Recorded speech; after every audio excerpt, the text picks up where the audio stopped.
రెడ్డిగా కోడి కత్తితో దాడి కేసులో బెయిల్ మంజూరు చేయాలంటూ నిందితుడు జె శ్రీనివాసరావు వేసిన పిటిషన్పై విచారణను హైకోర్టు నేటికి వాయిదా వేసింది.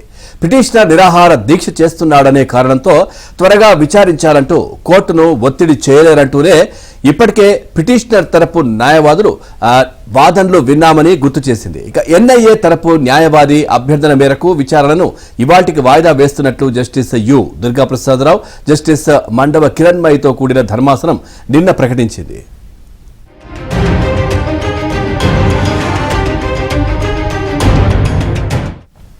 ఇక ఈ కేసులో తనకు విశాఖపట్నం ఎన్ఐఏ కోర్టు బెయిల్ నిరాకరిస్తూ ఇచ్చిన ఉత్తర్వులను సవాల్ చేస్తూ శ్రీనివాసరావు హైకోర్టును ఆశ్రయించాడు.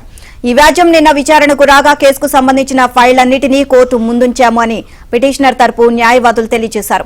అదనపు solicitor general B Narasimha Sharma వాదనలు వినిపిస్తారని, నేడు కోర్టుకు హాజరవుతారని, విచారణను వాయిదా వేయాలని ఎన్ఐఏ తరపు న్యాయవాది కోరారు.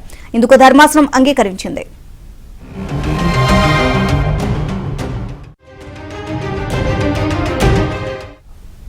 విశాఖపట్నం కేంద్ర కారాగారంలో నిరసన దీక్ష చేపట్టిన శ్రీనివాస్ ఆరోగ్యం ప్రస్తుతం నిలకడగా ఉంది. 6 రోజులుగా ఏమీ తినకపోవడంతో నీరసించిపోయాడు.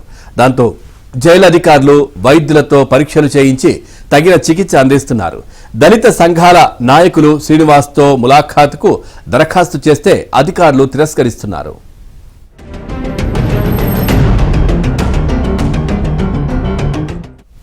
రైట్, ఇక ఇదే అంశానికి సంబంధించి మరింత సమాచారాన్ని మా కరెస్పాండెంట్ నాయుడు అందిస్తారు. నాయుడు, అప్డేట్స్ ఏంటి?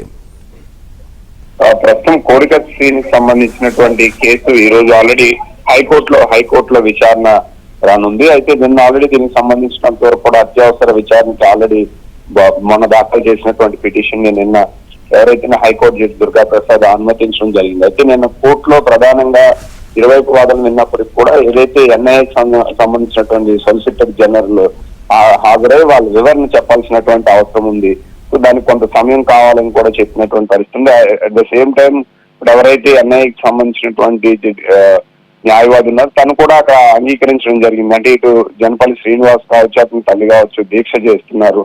ఆ దీక్ష చేస్తున్న అనే విషయాన్ని కూడా పరోక్షంగా ప్రస్తావించారు. అంటే ఖచ్చితంగా జైల్లో శిక్షలో ఉన్నటువంటి వాళ్ళు జైల్లో ఈ కేసుకు సంబంధించినంత వరకు కూడా ఎలాంటి నిరాహార దీక్షలు కానీ చేయడానికి అనుమతి లేదనే విషయాన్ని ప్రస్తావిస్తారని చెప్పి ఒకటి భావిస్తున్నటువంటి పరిస్థితి కనిపిస్తుంది. మరోవైపు దీనిపైన ఖచ్చితంగా ఇప్పుడు ఎన్ఐఏతో పాటు ఇటు జగన్మోహన్ రెడ్డి కూడా తన వాంగ్మూలాన్ని ఇవ్వాల్సినటువంటి అవసరం ఉంది. అయితే ఎన్ఐఏ గతంలోనే ఈ కేసుకు సంబంధించినంత వరకు కూడా పూర్తి స్థాయిలో ఏదైతే ఎలాంటి కుట్ర కోణం లేదు, ఇందులో కేవలం ఉద్దేశపూర్వకంగా చేశారని చెప్పి తన నివేదికను కూడా సమర్పించింది. కానీ బెయిల్ ఇవ్వడానికి మాత్రం ప్రతిసారి నిరాకరిస్తూ సో బయటికి వెళ్తే ఇతను అందుబాటులో ఉండడు, దొరకడు, లేకపోతే ప్రభావితం చేస్తాడు, ఇలాంటి అంశాలన్నింటినీ కూడా ప్రస్తావిస్తున్నటువంటి పరిస్థితి.